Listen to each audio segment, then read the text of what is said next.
are things typically that people get wrong when they go to look for investment? One, they start to get fixated on what their company is worth before they have a conversation about to help someone understand what their business is. So we have groups that might come in and say, I think my company's worth 50 million for no reason. And I want to go and raise 20. I'm like, all right, well, instead of thinking it's worth 50, why don't we put the materials together, see what the returns look like, see how we would risk adjust it if we were the ones putting the money in, and then let's go out and talk to people and see if they agree with what the future looks like. So that's how we kind of started our conversation. So if you get to the right investor that believes in connected fitness is going to be the next big thing. Peloton, yeah, they're great and they're going to be great at this part, but you've identified something like, let's say, physical therapy or some kind of connected medical gear, and you've got a partnership with Apple, Samsung, and Medtronic, right? Okay, that sounds interesting. Now you might have hit a venture capital firm at the right place at the right time when they're saying, hey, there's going to be a convergence between, medical fitness, connected fitness, and healthcare. And like, okay, that fits. So now we're going to fund that idea together. All right. And when do they look at getting their returns from that? And I know there's different types of investment, but typically, are they looking to sort of put in some money and get a particular multiple out in a space of time, or are they? How does that work in terms of what the investor generally wants to get back from it?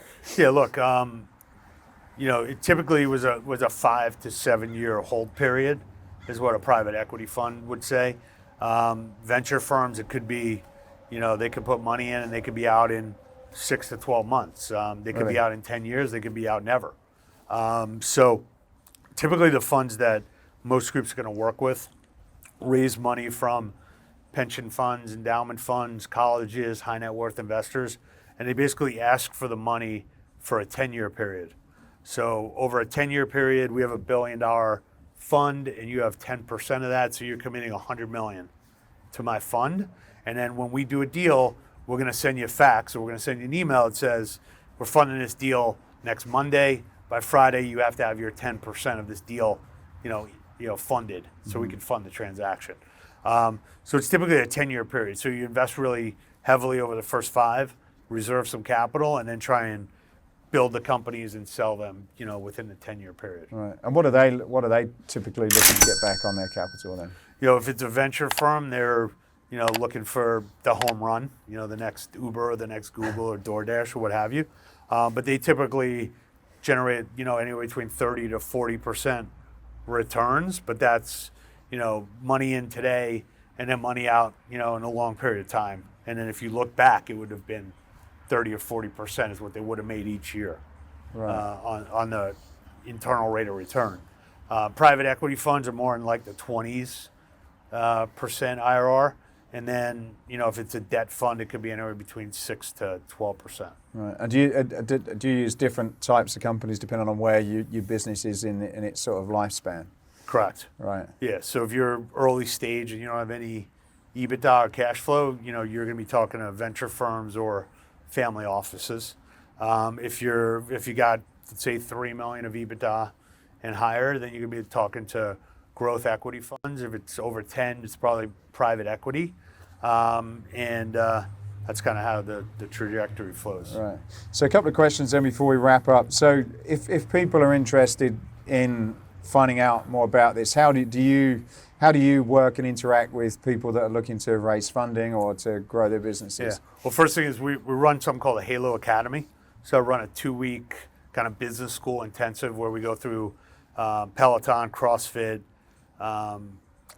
Soul Cycle, Cycle for Survival, and Planet Fitness as 5 case studies, business school case studies. So we're doing that again in October. Otherwise, you go to integritysq.com, contact me, contact Dave Ganelin. We're happy to get on the phone and, just give people a crash course or help out, see if it's something that we can be a good advisor on or try and get you to the right place. Our goal is just get as much capital into the space. If we do the deal, that's great. If we don't, doesn't matter. More people are out there, living a healthier lifestyle, and we've kind of accomplished our goal, kind of like you, with your podcast. If somebody takes one takeaway from this and starts up or helps them build a better business, then hundreds of people, benefited. So Right. that's what I like about what we're doing. One of the things I was reading about is you have these personal KPIs. I thought it was interesting. Can you tell me about that? Well, I just think, every day, you got to think whether you have a win or a loss. And I think a lot of us as entrepreneurs and A-type personalities think that, we've gone into the workforce, we're going to go 365-0 every year. And the reality is, if you kind of look at, if you looked at yourself as like a batter in a major league game, if you close 30% of every fastball that came down as a potential client, like you got a really big business right now. So stop focusing on, shoulda, coulda, woulda with those other 7, because now you're missing the next 3, and you're missing the next 10. And what you have to do with the 7 is really go through and find out, like, why didn't I win that account? Was it because, was it my preparation? Was it like I didn't understand what they wanted? Maybe it just wasn't a good fit, so I can kind of take them off the list, like they weren't a real prospect. But I think people need to think of themselves more in analytics, and then also, when you bitch about, your high school or your professional coach that didn't called the wrong play the other day, think about how many wrong plays you call a day, And if you want to be critical of these NFL coaches, be as critical on yourself and see how many more results you get out of yourself. So I wrote this book called Time to Win Again. I'll get you a copy and you'll like it. It's kind of like a Where's Waldo meets Good to Great. So Right. I think we're all professional athletes in our own respect. So I just want to kind of have all of us start operating like we are.